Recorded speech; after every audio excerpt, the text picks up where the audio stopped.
বিকেলে ঘরের দরজা বন্ধ করে রুমের ভিতর ছিল ইহান প্রেরণা।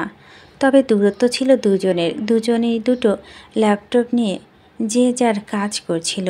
দোতলার লিভিং রুম থেকে শুধু খিলখিল হাসির আওয়াজ ভেসে আসছে। স্বামীনের সাথে বল খেলছিল ও। এ বাড়িতে আসার পর থেকে শুধু খেলার সাথে অভাব নেই। একটা দাদুকে ধরে খেলার জন্য। খানিক বাদে সেই দাদু যখন ক্লান্ত হয়ে বলে, কোমর ব্যথা হয়ে গেল দাদু, এবার মাপ করো, তখন গিয়ে আরেক দাদুকে ধরে এবং এভাবেই কাটছে সুন্দর দিনগুলো। কিছু হিসেব কষে প্রেরণা হঠাৎ উঠে দাঁড়ায় ল্যাপটপ রেখে। তাড়াহুড়ো লাগিয়ে ইহানকে নিচু গলায় বলে, আমি একটু বাজারে যাব। ইহান ল্যাপটপ থেকে চোখ না সরিয়ে বলে, জি অবশ্যই। প্রেরণা দ্রুত শাড়ি নিয়ে চেঞ্জ কর্নারে ঢুকে শাড়িটা পাল্টে নেয়। তবে বেরোতেই দেখলো ইহান পাঞ্জাবি পরে পুরো রেডি। হাত ঘড়ি পরে নিতে নিতে বলো, চলুন গাড়ি নেব। প্রেরণা দাঁড়িয়ে কিছুক্ষণ দেখলো মানুষটাকে, পরপর চোখ নামিয়ে হাসলো মুচকি হাসি। লোকটা জানতে চাইল না প্রেরণায় কী কাজ, শুধু মাথায় রাখলো যে কাজই থাকুক, তার যেতে হবে তার স্ত্রীর সাথে। প্রেরণা মৃদু শ্বাস ফেলে ড্রয়ার থেকে নিজের কার্ড বের করে নিতে নিতে বলল, আমাদের পরিবারের সব সদস্য বাদে কাছের মানুষ বলতে শুধু নিজাম দাদু আছে, তাই না? ইহান মাথা ঝাঁকিয়ে বলল, কেন? আজ স্যালারি তুললাম, আমি তো এ বাড়িতে কাউকে কিছু দেইনি, সবার জন্য কিনবো। তো নিজাম দাদু ছাড়া আর কেউ তাকিয়ে দেব না, আর কেউ নেই। প্রেরণা লিস্টে নিজাম দাদুর নামটা ঢুকেই নেয়। তাড়াহুড়ো করে বলে, চলুন তাড়াতাড়ি ফিরতে হবে, ইসিকে আজ ডাক্তারের কাছে নেবে। কি রিপোর্ট আসে কে জানে।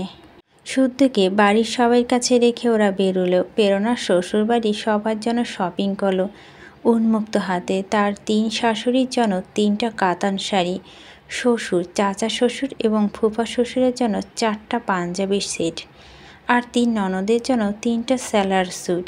তার দেবর আর ননদের জন্য শার্ট, প্রণমীর জন্য একটা লাল শাড়ি, প্রীতমের জন্য পাঞ্জাবি। দুহাত ভর্তি হয়ে গিয়েছে ইহানের শপিং ব্যাগে। সে তাকিয়ে শুধু প্রেরণার উদ্ধতা দেখেছিল। অবশেষে প্রেরণা এসে থামল একটা শপের সামনে।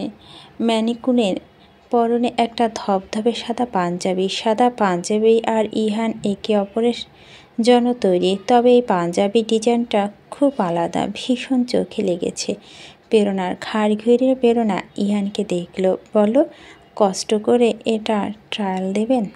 দেখে নিতাম, এটা আপনাকে গিফট করতে চাই। ইহান সামান্য হেসে মাথা ঝাঁকায়। ব্যাগগুলো রেখে ট্রায়াল রুমে গিয়ে পাঞ্জাবিটা পরে এসে যখন প্রেরণার মুখোমুখি দাঁড়ালো, প্রেরণা চেয়ে থাকলো এক দৃষ্টে।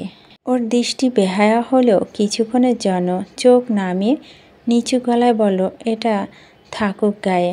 ইহান চুপচাপ। প্রেরণা সব কিছু মেনে নিচ্ছে। সংসার জীবনের শুরু, এই স্নিগ্ধতাটুকু সে দুহাত লুপে নিচ্ছে চুপচাপ। শপিং শেষে ব্যাগগুলো গাড়িতে রেখে প্রেরণা বলল, এখন একটু নিউ মার্কেট নিয়ে যাবেন আমাকে? নিউ মার্কেট কেন? আসলে আমার কিছু টোট ব্যাগ নিতে হবে। ওখানে কারুশৈলী নামে একটা হস্তশিল্পের দোকান আছে, ওখান থেকে নেব। মোট 7-8টা টোট ব্যাগ পছন্দ করার পরে প্রেরণা তর্কে জুড়ে দিয়েছে দরদাম নিয়ে। এতক্ষণে ইহান হতভম্ব হয়ে প্রেরণাকে দেখছে। এই ভদ্রমহিলা কিছুক্ষণ আগে একদমের দোকান থেকে মোট 27,000 টাকার শপিং করে এখন 4,000 টাকার ব্যাগ 400 টাকা চেয়ে ঝগড়া করছে। ইহান অপ্রস্তুত হয়ে আশেপাশে তাকায়। সে সতর্ক চোখে দেখছে লোকজন তাদের লক্ষ্য করছে। মিটিমিটি হাসছে সবাই। ইহান তাজওয়ার মির্জা শহরে পরিচিত মুখ। ইহান তাজওয়ার মির্জার স্ত্রী নিউ মার্কেটে দামাদামি নিয়ে গলা ফাটিয়ে ঝগড়া করছে। এটা লোকের কাছে খুবই মজার একটা বিষয়। এমন কেউ নেই যে যেতে যেতে ওদের দেখছে না। ইহান মান বাঁচাতে শুধু পাশ থেকে একবার বলল, আমি পে করি। এটা অহেতুক এনার্জি খরচ করার কি দরকার? প্রেরণা বলুন, জিতলে জিতে যাক। প্রেরণা পাত্তা না দিয়ে তর্ক চালিয়ে যেতে থাকলো এবং খুব আশ্চর্যের বিষয়, সে জিতেও গেল। মুখ ভর্তি বিজয়ী হাসি নিয়ে প্রেরণা ওই গালি থেকে বেরোলো। ইহান ওর পাশে হাঁটছে। দুজনে হাত ভর্তি শপিং ব্যাগ। আজ নিউ মার্কেটে বেশ ভিড়, ওদেরকে ভিড় ঠেলে হাঁটতে হচ্ছে। গলির রাস্তাটা গাড়ি ঢুকে অহেতুক যন্ত্রণা সৃষ্টি করেছে। প্রেরণা এতক্ষণে বলে উঠল, সরি আমি না খুব দরদাম করি। ইহান বলো, না না সরি বলার কিছু নেই। 4000 টাকার ব্যাগ 400 টাকার চেয়ে আপনি যখন খুশি তখন আমার ইজ্জতের ফালুদা করতে পারবেন, ইফ ইউ ওয়ান্ট। হাসল প্রেরণা, লজ্জিত ভঙ্গিতে রক্তিম হলো গাল। বাচ্চাদের মতো করে বলো, আমি কি করব? ওরা বেশি দাম হাঁকায় অতিরিক্ত। ঠিক তখনই একটা অটো সাইড করে ওদের পাশ ঘেঁষে গেল। ঘটনা ঘটেছে চোখের পলকে। প্রেরণা আঁতকে উঠে বিকট আত্মচিৎকার বেরিয়ে যায়। ওর হাতে শপিং ব্যাগগুলো রাস্তায় পড়ল আর হাঁপাতে থাকলো। মিনিট ফুরোতেই চোখ খুলে দেখল শক্ত হাতটা তাকে আলগে নিয়েছে। দুর্ঘটনা ঘটার আগেই তাকে টেনে বাম পাশ থেকে ডান পাশে এনেছে। নিজেকে সুরক্ষিত আবিষ্কার করে যখন স্বস্তির শ্বাস ফেল প্রেরণা, ঠিক তখন আবার একটা মৃদু চিৎকার দিয়ে উঠল। চোখ দুটো বিস্ফোরিত তার ইহান ডান হাতটা দেখে। চলন্ত অটোর সাথে সংঘর্ষ লেগে ছাল উঠে রক্ত বেরোচ্ছে। প্রেরণা সরে গেল লোকটার থেকে, আলগে নিল ওর হাতটা। উৎকণ্ঠা ছটফটানি উঠতে ইহান ওকে থামিয়ে দিল। রিল্যাক্স, কিছুই হয়নি, ছিলেছে শুধু। হতভম্ব ভঙ্গিতে প্রেরণা আশেপাশে তাকায়। অদূরে একটা মেডিকেল শপ। ইহানকে এক প্রকার টানতে টানতে নিয়ে গেল সেখানে। ইহান তাজর মির্জাকে দেখে ভীষণ ব্যস্ত হয়ে পড়ল। মেডিকেল শপের কর্মচারীরা হাতে ব্যান্ডেজ করে ওরা গাড়িতে গিয়ে বসলো। প্রেরণা উৎকণ্ঠা কাটছে না। ইহানের হাতে জনক, কাঁপছে তার গলা। লোকটা চোখে চোখ রেখে বলল, আজ এখানে না এলে এসব হতো না। হাসলো ইহান, বলো এসব হওয়ার কারণ? যা যা হলো সেসব হওয়ার জন্য এটা হওয়া দরকার ছিল। এত হেয়ালি প্রেরণা বুঝতে পারে না। বাড়িতে ঢুকে গিফটগুলো ড্রয়িং রুমে ছড়িয়ে রেখে ইহানের পিছু পিছু দোতলায় উঠল। গাড়ি ফাঁকা তখন। সবাই ছাদে ছিল। দোতলায় ছিল ঋতু। ছেলের হাতে ব্যান্ডেজ দেখে জানতে চায় কি হয়েছে। প্রেরণা হড়বড় করে সবটা বলল। ঋতু যতটা না ছেলের দুর্ঘটনার ব্যাপারে শুনল ততটা মনোযোগী হলো বলার সময়। প্রেরণা অভিব্যক্তি লক্ষ্য করতে, খুব আবেগী বয়সে এই মেয়ে তার ছেলে বউ হয়নি। ঋতু তা দেখেছিল। স্বামীর ব্যথায় কতটা মরিয়া এই মেয়ে। সাদা মুখটা লাল হয়েছে উৎকণ্ঠায়। ঋতু নজর এড়ায়নি তা। ভিতরে ভিতরে স্বস্তির শ্বাস ফেলে প্রেরণাকে বলছে, আচ্ছা বুঝলাম, যাও গিয়ে বিশ্রাম নিয়ে নিচে এসো। ওদিকে মঈন তখন কল করে বলল, ইসিটা হঠাৎ অসুস্থ হয়ে পড়েছে রেডিওলজি রুমে। আমি ভাবির সাথে হসপিটালে যাব, তুমি এদিকটায় দেখো। শাশুড়ির কথা মাথা ঝাঁকিয়ে প্রেরণা ঘরে ঢুকলো। দেখলো লোকটা ব্যান্ডেজ করা হাতে পাঞ্জাবির বোতাম খোলা ব্যর্থ চেষ্টা করছে। প্রেরণাকে দেখে বলো, আমি ইসির কাছে যাব, আপনি গিফটগুলো তুলে রাখুন, সবাই ঠান্ডা হলেও দেবে। আজ এই এলোমেলো পরিস্থিতিতে দেওয়াটা দরকার নেই। প্রেরণা ওসবে জবাব না দিয়ে দ্রুত গিয়ে ইহানের পাঞ্জাবি কলার থেকে ওর ব্যান্ডেজ করা হাতটা সরিয়ে দেয়। কণ্ঠে সে উৎকণ্ঠা, আমাকে বলতে পারেন তো হাতে ব্যথা লাগছে না? বলেই নিজের আঙ্গুল চালায় পাঞ্জাবির বোতামগুলো খুলতে। ইহানের আবেগ ভরা দৃষ্টিতে দেখতে লাগলো প্রেরণার উদ্বিগ্নতা, যা হয়তো এই মহিলা অবচেতন মনে দেখিয়ে ফেলেছে। একটা দুটো করে যখন 3 নাম্বার বোতাম হাত দিল প্রেরণা, ঠিক তখন ইহান ঝুঁকল সামান্য। প্রেরণা কিছু বুঝে ওঠার আগে ওর গালে খুব নরম একটা চুমু খেলো এবং চুমুটা ছিল দীর্ঘ সময়ের জন্য। প্রেরণা হাত সরিয়ে নিল পাঞ্জাবির বোতাম থেকে। কেঁপে উঠল মৃদু। চোখ তুলে লোকটার দিকে তাকানোর আগে ইহান ওর ব্যান্ডেজ করা হাতটা প্রেরণার বাম গালে চেপে ধরে এবং দ্বিতীয় চুমুটা খায় ওর ডান গালে। শাড়ির আঁচল খামচে ধরে প্রেরণা চোখ বুজে নিয়ে ছেড়ে দেয় নিজেকে। লোকটার ব্যান্ডেজ করা হাতটা তার গালে চেপে ধরে রেখেছে এবং খানিক বাদে কানের কাছে মুখ নিয়ে বলেন, না হাতে ব্যথা লাগে না, এই দেখুন। মৃদু শারীরিক যন্ত্রণা সকাল থেকেই ছিল। রেডিওলজি রুমে যখন পড়ি ট্রান্সডিউসারটার ইসির পেটে দীর্ঘক্ষণ চেপে রেখে ঘুরিয়ে ঘুরিয়ে বাচ্চাটার পরিস্থিতি বোঝার চেষ্টা করছিল, তখনই মূলত হঠাৎ অঘটনটি ঘটে। তীব্র ব্যথায় সে ছটফটিয়ে ওঠে। মঈন এসে আলগে ধরে ওকে। পরী ধারণা করছিল ফলস পেইন। ইসিকে একটা কেবিনে রাখা হয়েছিল ঘণ্টাখানেক পর্যবেক্ষণের জন্য। তবে ব্যথা কমার বদলে হঠাৎ করেই ওয়াটার ব্রেক জটিলতা দেখা দেয়। আশেপাশে মাম্মা ছিল না, পাপা ছিল না। মঈন ছোটাছুটি করছিল পরীর কেবিনে। ইসি যন্ত্রণা নীল হয়ে পড়ে থেকেছে দাঁতে দাঁত চেপে। পরী এসে পরীক্ষা করে দেখল সি সেকশন ব্যতীত অন্য কোনো উপায় নেই। পানি পর্যাপ্ত থাকেনি, বাচ্চাদের ঝুঁকি হয়ে যাচ্ছে। মঈন ছিল সম্পূর্ণ একা। বাড়িতে খবরটা জানালেও কারো সাথে আর আলাপ করল না। সরাসরি হ্যাঁ বলে দিয়েছি পরীকে। যন্ত্রণা খানিক সময়ের জন্য স্মৃতি থাকছে। ইসি পেটে হাত চেপে বসে আছে বেডের হেড সাইডে হেলান দিয়ে। মঈন ওকে আলগে ধরে রেখেছে। পরীর দিকে তার বিচলিত দৃষ্টি। ছোট মা, এটা তো হবার ছিল না। পরী অনিশ্চয়তার সুরে বলে, স্ট্রেস থেকে হয়েছে মঈন। এতদিন এত নাচানাচি করলো ইহানের বিয়েতে। যাই হোক, আল্লাহ মর্জি। তুমি দুশ্চিন্তা করো না, তোমার স্ত্রীকে বেস্টটা দেওয়া হবে। ওটি করবে ডক্টর মাহমুদা, আমি থাকব। মেহরিন থাকবে। রিল্যাক্স। হ্যাঁ। মঈন রিল্যাক্সড হতে পারছে না। গায়ে তার চেপে আছে ইউনিফর্ম। ওভাবে আছে। ইসি কান্না পাচ্ছে কেন জানি হঠাৎ। খুব জীবনে এমন একটা সময় পূর্ব অভিজ্ঞতা নেই। ভয়ে কুঁকড়িয়ে আছে। সময় সময় খুব সাহসী থাকা মেয়েটাও। মঈন তো বুঝলো ওকে, তাই ছাড়ল না ওকে নিজের হাতে বাঁধন থেকে। 1 ঘন্টা মাথায় কেবিন ভর্তি হয়ে গেল। ততক্ষণে ইসি ভীষণ দুর্বল হয়ে পড়েছে। ঝাপসা চোখে দেখছিল মামাকে, পাপাকে আর বাড়ির প্রত্যেককে। ক্যাথেটার লাগানো হয়েছে, চলছিল স্যালাইন। বিধ্বস্ত মেয়েটাকে আলো চেপে ধরে থাকলো বুকের সাথে। মমতা ঢালা সুরে অভয় দিতে থাকলো মেয়ের কানে। ওসবে ইসি শান্ত হতে পারছিল না। ফ্যাস ফ্যাস করে কাঁদছিল মাকে জড়িয়ে ধরে রেখে। একে একে ইয়ানা, শিহাব, পৌর্ণমী, প্রেরণা এসেও আলগে ধরে আদর করে দিল। শুদ্ধ ইশারায় ফুপির চোখের পানি মুছে দিল। ইসি দু ভাই ওর মাথায় হাত বুলিয়ে অভয় দিল। ওর চাচা দুজনে কপালে চুমু খেয়ে গেল। চাচিরা আদর করলো 2 হাতে। সবার আদর ও দোয়া জড়িয়ে দিয়েছে ইসি। তবে স্বামী ইয়াসা মির্জা নির্লিপ্ত। কক্ষে এক কোণে দেয়ালে ঠেস দিয়ে দাঁড়িয়ে আছে মেয়ের মুখের দিকে চেয়ে। সবাই থেকে অভয় নিয়ে ইসি খুঁজে খুঁজে বের করলো তার পাপাকে। বাপ বেটির কথা বলবে না, শুধু দেখেই যেতে থাকলো একে অপরকে। ওটি রাত 11টায়। ততক্ষণে একটা স্যালাইন শেষ হয়েছে। রক্তের প্রয়োজন ছিল। প্রীতম দিতে চাইল রক্ত। ওর আর ইসির রক্তের গ্রুপ 1।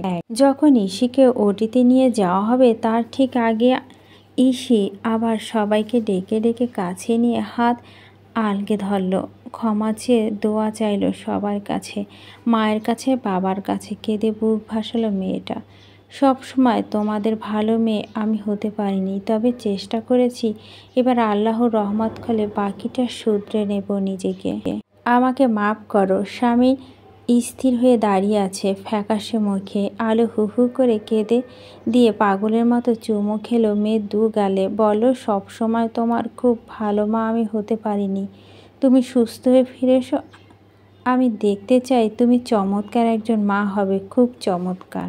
ইহান আবার এসে বোনকে চুমু খেলো। ইরফান এসে বোনের পেবল হাতটা মুঠো করে ধরে একটু হাসতে চাইল। সবার কাছে থেকে ক্ষমা চেয়ে নিচ্ছিস, কিন্তু তোর ফোনের চ্যাট হিস্ট্রি ডিলিট করবে কে? পাসওয়ার্ডটা দিয়ে।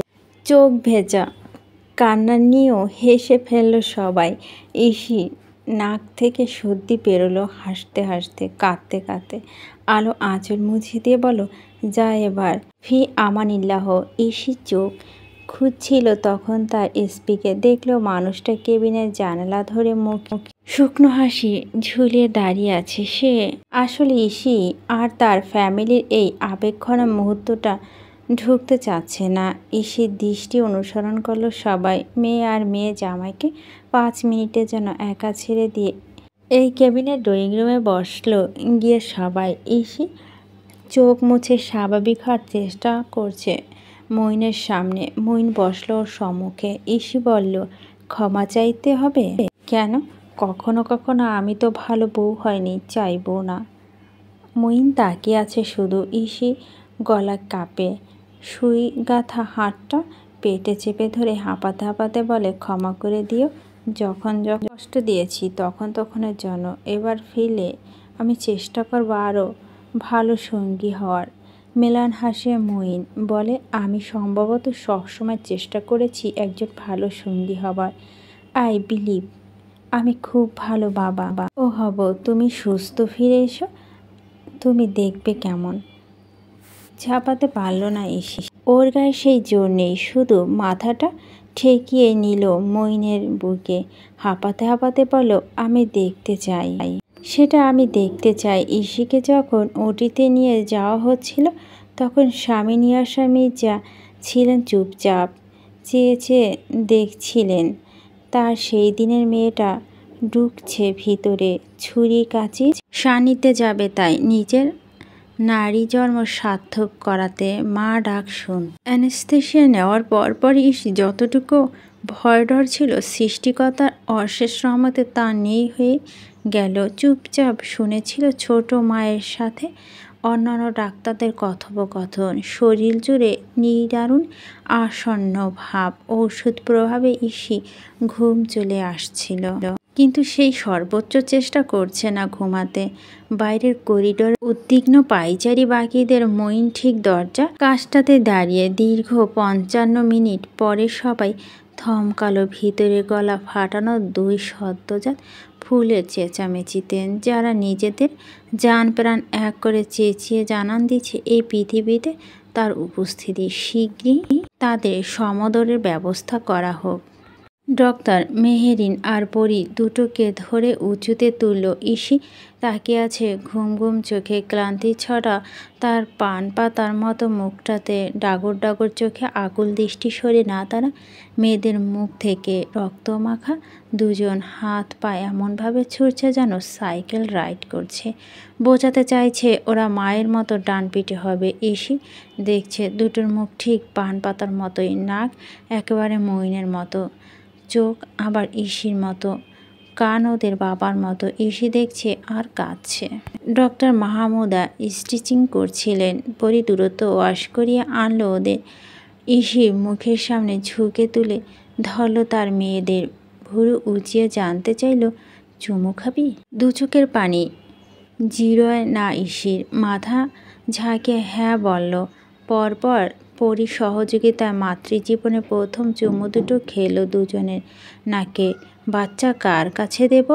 পরি এই প্রশ্নের ইসি কাঁদতে কাঁদতে স্মিত হাসলো। নাক টেনে বলল, ওদেরকে ওদের পাপার কাছে দিও, আর আমাকে দিও আমার পাপার কাছে। মঈন দম আটকে দাঁড়িয়ে আছে। পরি বেরিয়ে শুরুতেই বলল, কোনো প্রশ্ন নয়। ইসি ঠিক আছে, এখন কথা বলছে, খানিক বাদে হয়তো ঘুমিয়ে যাবে। স্টিচিং শেষে পোস্ট অপারেটিভ রুমে নেওয়া হবে। মঈন ঢোক গেলে স্বস্তিতে। বাকিরা হাঁক ছাড়ে দৃষ্টি নামিয়ে তাকিয়ে আছে তার মেয়েদের মুখের দিকে। শক্ত পুরুষালিত লম্বা শরীরটা ভিতর থেকে কাঁপছে, তা কারো দৃষ্টিগোচর হয় না। দুজন নার্সের হাতে তার দুটি মেয়ে। কাকে রেখে কাকে কোলে নেবে মঈন? বেশ দ্বিধায় পড়েছে সে। তার মনে হচ্ছে একজনকে কোলে নিলে আরেকজন রাগ করবে, কিন্তু সে তার কোনো বাচ্চাকে রাগাতে চায় না। ভেতরে আবেগী পিতৃসত্তা কত যে কি ভাবছে। মঈন পরির দিকে তাকিয়ে বলল, দুজনকে একসাথে কোলে নিই। পরি হেসে মাথা ঝাঁকায়। মঈন তৎক্ষণাৎ লুফে নেয় তার মেয়েদের, দু হাতে দু কাঁধ করে আলগে ধরে, যেন সে খুব অভিজ্ঞ। স্বামী এড়িয়ে যায়। বাকিরা সে কখন ঝুঁকে পড়েছে নতুন অতিথিদের চাঁদপানা মুখ দেখবে বলে। ভিড় ঠেলে স্বামী এগিয়ে গিয়ে দেখল মঈন তার মেয়েদের বুকের সাথে মিশে ধরে রেখেছে। স্বামীনের চোখে চোখ পড়তেই হাসে স্মিত হাসি। দুহাত বাড়িয়ে দেয় স্বামী, ব্যাকুল হয়ে বলে, আমাকে দাও, ইচ্ছে করছে না মঈনের। এতক্ষণ পাগলের মতো চুমু খেতে শুরু করেছে দু মেয়ের কপালে। স্বামী ছটফটানি বলে, আরে অত্যন্ত একজনকে দাও। মঈন তাও দেয় না। স্বামীনের তৃষ্ণা বাড়ছে, হাত নিষ্পিস করছে, থাবা মেরে নিতে ইচ্ছে করছে নাতিদের। মুইন অবাক চোখে তাকিয়ে বলল, আপনি এমন করছেন কেন বাবা? দিচ্ছি তো আমি। মুইন কি বুঝল স্বামীনের ছটফটানি নাতিদের কোলে নিয়ে দুটোকে দু গালে চেপে ধরে রেখেছে। দু চোখে পাতা কাঁপছে, গাল কাঁপছে। নতুন প্রাণ দুটো মুখের দিকে তাকিয়ে বড্ড আবেগী হয়ে বলো, বেশি কষ্ট দিও না তো আমার মেয়েদের। আচ্ছা ওয়েলকাম। ছটফটানি কমছে না মইনেরও। এতটুকু সময় তার মনে ভরেনি। শ্বশুরের দিকে হাত বাড়িয়ে দিয়ে বলে, এবার আমাকে দিন। স্বামীন ভান করছে সে জামাইয়ের কথা শুনছে না। মইন আরও ব্যাকুল হলো, বলো অত্যন্ত একজনকে দিন। আলো শাড়ির আঁচল চোখ মুছে নেয়। জামাই আর স্বামীকে অভিযোগের সুরে বলে, হ্যাঁ তোমরাই নাও। আর আমরা এখানে দাঁড়িয়ে সবাই চেয়েছে দেখি। রাত বাড়ার সাথে সাথে বাড়ছে মির্জা পরিবারের আনন্দ উন্মাদনা। 5 মিনিট অন্তর অন্তর কোল বদল হচ্ছে মইন ফরাজের 2 মেয়ে। তারা নানুদের কোলে যাচ্ছে, নানিদের কোলে যাচ্ছে, মামাদের কোলে যাচ্ছে, খালাদের কোলে যাচ্ছে, মামাদের কোলে যাচ্ছে। ইসি অবচেতন ছিল ঘন্টা দেড়েক। ওকে আজকের রাতটার জন্য পোস্ট অপারেটিভ রুমে রাখা হবে। বাচ্চাদের নিয়ে গিয়ে বুকের দুধ খাইয়ে এসেছে প্রেরণা আর আলো। পুরুষ এলাও করছে না বিদায় মইন বা স্বামীন কেউ ঢুকতে পারল না সেখানে। দরজার কাঁচ গলিয়ে মুহূর্তে মুহূর্তে দেখছে শুধু হাসি খুশি এই বৃহৎ পরিবারটি। আনন্দ বাঁধ ভেঙে উছড়ে পড়ছে এই নতুন প্রাণের দুটো আগমনে। মধ্যরাত অবধি ওরা কোল বদল হলো, নানিদের কাছে থাকলো আদরের উষ্ণতায় জড়িয়ে। কিছুক্ষণ পর পর মায়ের কাছ থেকে পেট ভরিয়ে আসছে। দুজনে গুলুমুলু দেখতে হয়েছে বেশ। রাত 2:30 অবধি সবাই ছিল সেখানে। পরে মইন সবাইকে বাড়িতে গিয়ে রেস্ট নিতে অনুরোধ করে। হসপিটালে থাকবে আলো, ঋতু আর মইন। ঋতুকে প্রেরণাকে বলো সবাইকে নিয়ে বাড়িতে যাও, এখানে বড় ভাবিদের একা রেখে আমি যাব না। আর হ্যাঁ, কাল সকালে খাবার পাঠিও। দুপুরে ইসির জন্য খাবার পাঠিও বাড়ি থেকে। কি কি পাঠাবে জানো তো? প্রেরণার শাশুড়ির কথা বাধ্য বৌমার মতো দুপাশে মাথা নাড়ে। আজ অন্যরকম সকাল, অন্তত প্রেরণার জন্য। বাড়িতে করতে বলতে শুধুমাত্র সেই রয়েছে। পুনমে ইরফান রাতে বাড়িতে ফেরেনি। ওরা ইহনুপিতমে ফ্ল্যাটে গিয়েছে, ঘুমিয়েছে। রাত 3টা প্রেরণা ইহানের সাথে বাড়িতে ফিরছিল। তাদের সাথে ছিল শুদ্ধ আর এ বাড়ির মুরব্বী কর্তারা। ঘুম হয়নি পর্যাপ্ত। তবুও পরিবারের এই আনন্দঘন সময় চনমনে প্রেরণার শরীর সকাল সকাল শুদ্ধকে খাইয়ে স্কুলে পাঠিয়েছে। 3 শ্বশুরকে নাস্তা খাইয়ে কাজে পাঠিয়েছে। আজ দুপুরে হসপিটালে সবাই মিলিত হবে আবার। ফোন কলে জেনেছে ইসি সুস্থ আছে, বাচ্চারা সুস্থ আছে। প্রেরণা ওর দায়িত্ব। তাকে ইসি আর বাকিদের জন্য রেঁধে পাঠানো হবে হসপিটালে। তাই রান্নাঘরে ভীষণ ব্যস্ত সে। শুদ্ধকে স্কুলে দিয়ে ইহান এলো বাজার নিয়ে। বাইরে ঝুম বৃষ্টি, কাক ভেজা হয়ে এসেছে সে। ব্যস্ত গলায় প্রেরণা বলল, পেলেন দেশি কবুতরের বাচ্চা? ইহান মাথা নাড়ে। প্রেরণা ইহানের হাত থেকে বাজারটা নিতে বলল, আমি ঝটপট রান্না করে রাখছি, একটু আগে ভাগেই যাব। ইহান চুপচাপ ওঠে দোতলায়। একটা কনফারেন্স কল সামলে নিতে হবে তাকে। নিস্তব্ধতায় চেয়ে আছে এত বড় বাড়িটা। শুধু ওরা দুজন। এরই মাঝে শানুর মা এলো। প্রেরণা আরেকটু আসান হলো কাজে। সব কিছু 11টার মধ্যে সেরে ফেলে চলে গেল দোতলায়। ইহান তখন ব্যস্ত ছিল নিজের কাজে। ঘরে পা রেখে প্রেরণা মৃদু চিৎকার দিল, এমা আপনি ব্যান্ডেজ খুলছেন কেন? ইনফেকশন হবে, ইচিং হচ্ছিল। আগাছা ভঙ্গিতে ইহান জবাব দিয়ে তার কাজে মন দিল। প্রেরণা ফার্স্ট এজ বক্স নিয়ে গিয়ে বসল ইহানের সামনে। ওর হাত টেনে নিয়ে ড্রেসিং করে দিল। ইহান থমকে চেয়ে রইল। হঠাৎ প্রেরণা বলতে লাগলো, এত কাণ্ডজ্ঞানহীন কি করে হন আপনি? পরে মা তো আমাকে ধরত, বলতো আমি কেন খেয়াল করলাম না? তা এত বড় বাচ্চার খেয়াল কেন রাখতে পারছি না? ধুর, ভীষণ বিরক্ত লাগে। ওসব প্রেরণা মজা করে বলতে থাকলো। রান্নাঘর থেকে এসেছে বিধায় তাপে মুখটা লাল হয়েছিল প্রেরণার। খুব কাছ থেকে ইহান আর চোখে দেখতে লাগলো ওকে, ভীষণ মনোযোগে, ভীষণ আবেদন নিয়ে। আচমকা চোখাচোখি হতে প্রেরণার চোখ নামিয়ে শক্ত হয়ে বসে রইল। ইহানকে বলল, আমি গোসলে ঢুকলাম, এর মাঝে ইরফান এলে ওকে বলবে সব কিছু বক্সে ভরে রেখেছি ডাইনিং টেবিলে নিয়ে যেতে। ইহান ওসব শুনছে না। বৃষ্টিমুখর এই ভর সকালে সে হুঁশ খুঁয়ে আরাধ্যবধূর সৌন্দর্য গেলছে গোগ্রাসে। প্রেরণা ভিতরে ভিতরে ছটফট করছে। লোকটার চোখ থেকে নিজেকে বাঁচিয়ে ছুটে যায় শাড়ি নিয়ে ওয়াশরুমে। কল ছেড়ে কাঁপতে থাকে মুহুর্মুহু। লজ্জার ঘোর থেকে বেরোতে না বেরোতেই টের পেল একটু ভুল হয়েছে। তাড়াহুড়োতে সে শুধু শাড়িটা এনেছে, আর কিচ্ছু নয়। সময় গড়ায়। প্রেরণা ধীরে ধীরে খুলল ওয়াশরুমের দরজা। ভেজা শরীর লুকিয়ে শুধুমাত্র মাথা বের করে বলল, শুনেছেন? দৃষ্টি মেলায় না তা প্রেরণা ওই লোকটার সাথে। এর এক অন্যরকম অস্বস্তি। তার সামনে এক অন্যরকম লোক। প্রেরণা পারল না দৃষ্টি মেলাতে। ইহানের দৃষ্টি শান্ত। শুরুতেই সে প্রেরণাকে লক্ষ্য করেছে। ওর কি প্রয়োজন? ঠাওর হতে বলল, দিচ্ছি। ইহানের হাত থেকে সায়া ব্লাউজ নিয়ে ধপ করে দরজা লাগিয়ে দেয় প্রেরণা। কাঁপতে কাঁপতেই জড়িয়ে নেয় শাড়ি গায়ে। কলঘর থেকে বেরিয়ে আর লোকটার চোখে চোখ রাখে না প্রেরণা। ভীষণ ব্যস্ততায় চুল থেকে ভেজা তোয়ালে সরিয়ে সেটা বারান্দায় মেলে দিতে দিতে তুতুলে বলতে লাগলো, আমি নিচে গিয়ে দেখি ইরফান। বলতে বলতে ও ঘুরে দেখল ঘরের দরজা বন্ধ। পরপর ঘুরে দেখল ইহানকে জানালার কাছে চুপচাপ শান্ত ভঙ্গিতে টান টান হয়ে দাঁড়িয়ে বাইরে দৃষ্টি দিয়ে রেখেছে। আড়ষ্ট প্রেরণা এক পলক বন্ধ দেখে, এক পলক দেখে ওই লোকটাকে। এটা কি আমন্ত্রণ ছিল? এই লোকের সব কিছু তো আলাদা। প্রেরণার হাতে এখন দুটো অপশন।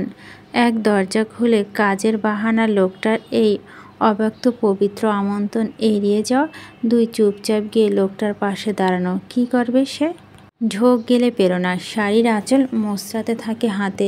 তখন ইহান বলে ওঠে, আর একটু কাণ্ডজ্ঞানহীন হলে আপনি কতখানি বিরক্ত হবেন? খুব বেশি বিরক্ত হবেন? প্রেরণা মাথা নিচু করে দাঁড়িয়ে আছে। ইহান ঘুরে দেখতে লাগলো ওকে। মিটিমিটি হেসে হালকা গলায় বলল, দরজার সিটকানি খুব শক্ত করে লাগাইনি আমি। আপনি খুব সহজে খুলতে পারেন, ইফ ইউ ওয়ান্ট। প্রেরণা মাথা তুলবে না বলে পণ করেছে। ওর নির্লিপ্ত দেখে ইহান হেসে ফেলল শব্দ করে। ধীরে ধীরে এগিয়ে এসে প্রেরণার থুতনি ধরে উঁচু করল। চোখে চোখ রেখে বলল, হবেন আমার সাথে কাণ্ডজ্ঞানহীন? আবারও মৃদু কাঁপল প্রেরণা। ক্ষীণ আওয়াজ জবাব দিল, হলে আপনি কি খুশি হবেন?